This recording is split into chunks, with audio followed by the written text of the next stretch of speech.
month, Michael's pattern of hostile, controlling behavior began to manifest, and Shana would cool things off with Michael in December of 2015. Not wanting to let Shana go, Michael sent her flowers on her 19th birthday. Unmoved, Shana reported the gift to her boss and called it inappropriate. Days later, Shana returned to her car only to find that her tires had been slashed. While working out what she was going to do, Michael turned up out of the blue and offered to change them for her. Shana knew it was he who had destroyed the tires, and after the incident, Shana made every effort to block him out of her life entirely. Angered at being reprimanded, Michael decided to take things to the next level and out their secret relationship. Leaving a note on Ashley Cook's car reading, "Dear Ash, Shana has and always will cheat on you. Happy New Year," along with dents on the car and long scratches that had been made with keys. Ashley was furious with Michael and wanted to protect Shana, but the harassment would only escalate from there.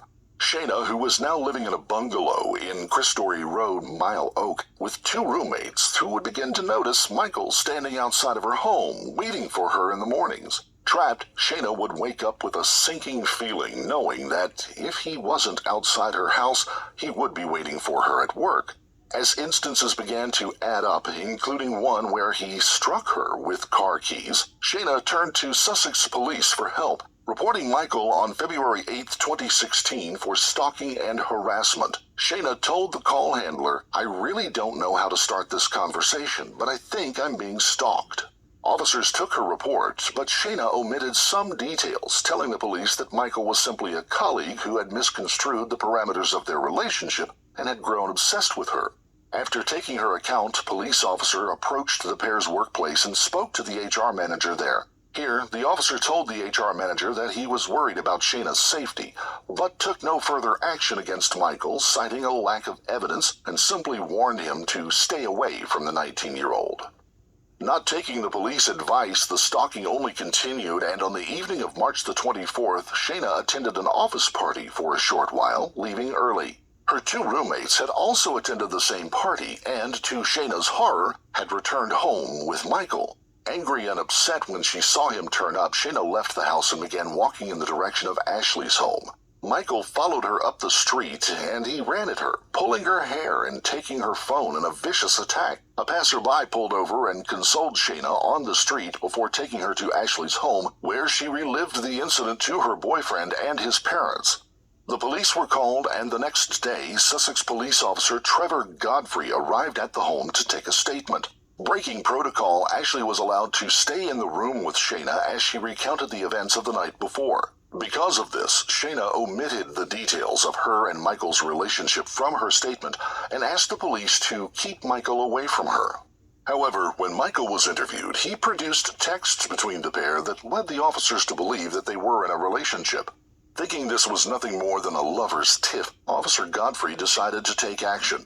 Only he took action against the wrong person. Shana was fined £90 for wasting police time in a phone conversation that took no longer than about 84 seconds. Officer Godfrey would later comment on the text messages Michael produced, saying she would be signing her text with 5 kisses. This is not harassment. This was a smokescreen to disguise her affair. There was nothing there to make me think that she was in any type of danger whatsoever. Devastated and losing hope in the police helping her, Shana would turn to friends and family. A system was set up where someone would message her every few hours to make sure she was alive. Soon after the incident, Shana quit her job as the receptionist at Brighton Fire Alarms, desperate to put more distance between herself and Michael.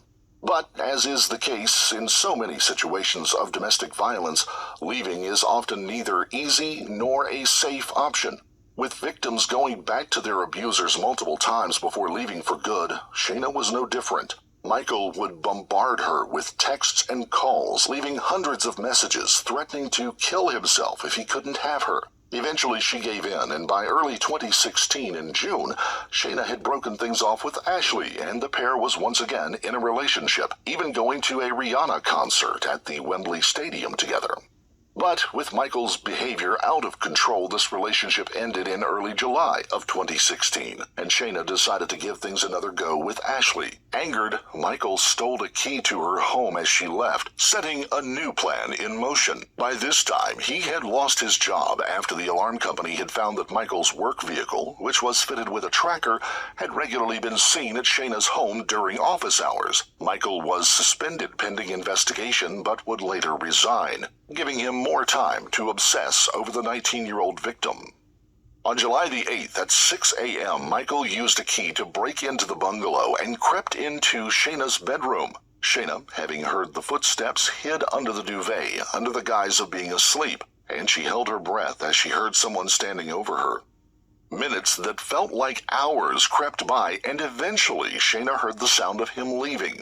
Looking out the window, she saw Michael walking away from the house. Thinking that police wouldn't believe her if she reported this, Shana set about gathering evidence of her own by calling Michael to confront him about the events of that morning. The call between Michael and Shana continued until Shana told Michael that she was very angry at him and that he couldn't just steal property and to expect her to be all right with this. At this, Michael seemed to break down, admitting to Shana that something wasn't right in his head. He didn't know what it was, but he said he felt like he needed to figure it out or else be locked up. The call concluded with Michael imploring Shana not to tell. Oh my goodness. Sorry, I had to pause the video.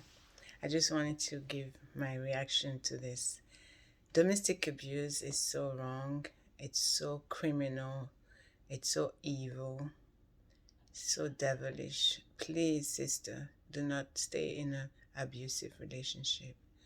It's better to be alone and happy and free to do whatever you want, free to say whatever you want as long as you are not harming someone. To be in an abusive relationship, toxic, narcissistic abusive relationship is not worth it.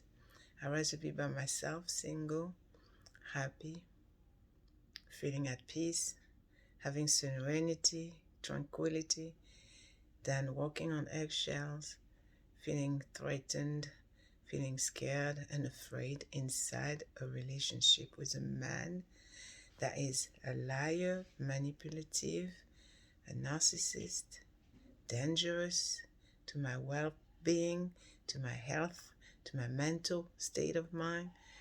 No. This video is showing a few signs and characteristics of a narcissist. They lie, they self-absorbed, they steal, they don't care, they don't have empathy, and they think they're above the law. And they are disgusting. I really don't like narcissistic people, especially those who are covered. They show to the public that they are nice people, kind, generous, all that to disguise their pure evil side. Behind closed door, they will be tyrannical, tyrant, wolf in sheep clothing. I'm a little tired. You can see my face, and I'm so mad. It's almost 1 in the morning here in New York City, and I am an advocate to victims and survivors of domestic abuse, of narcissistic abuse, and I'm going to advocate against abuse until I die.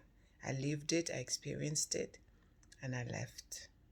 Several different toxic narcissistic abusive relationships I left.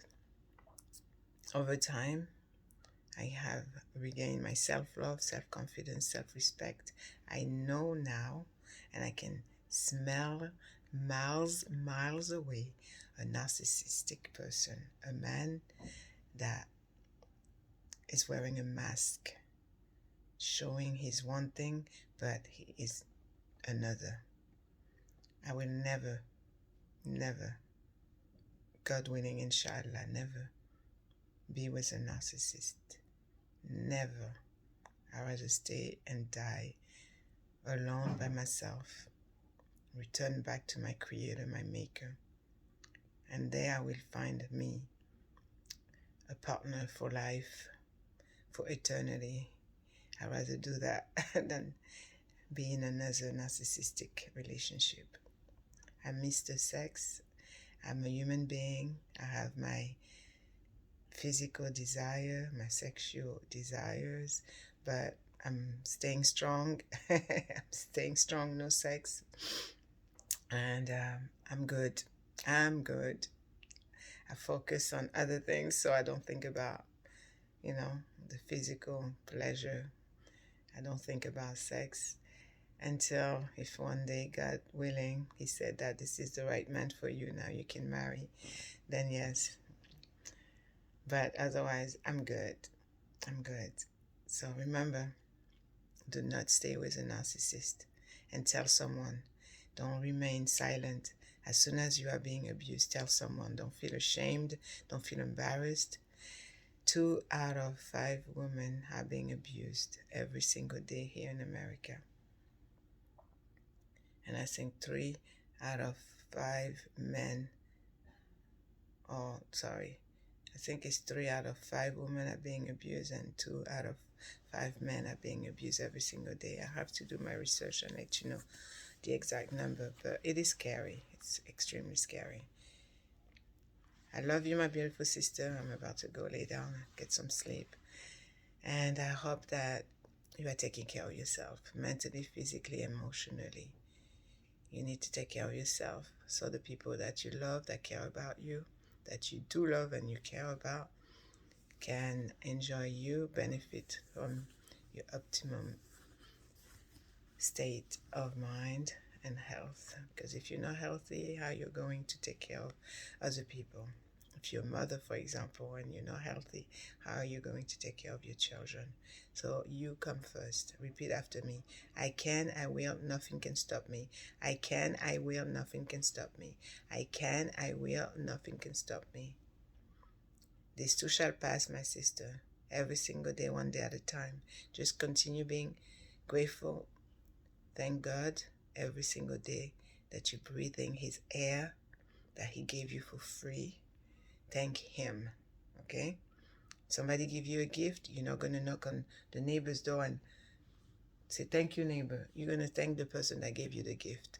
God gave you that gift called life. Go and thank Him every single day, in the morning, afternoon, at night, before you go to sleep. Thank Him for everything He has given you today, because tomorrow you may not wake up. I love you dearly. I care about you. What doesn't kill you make you stronger. Until next time, bye-bye. That's bye. That's vidanya. That's bye in Russian. Yeah, you can tell I'm tired. Bye.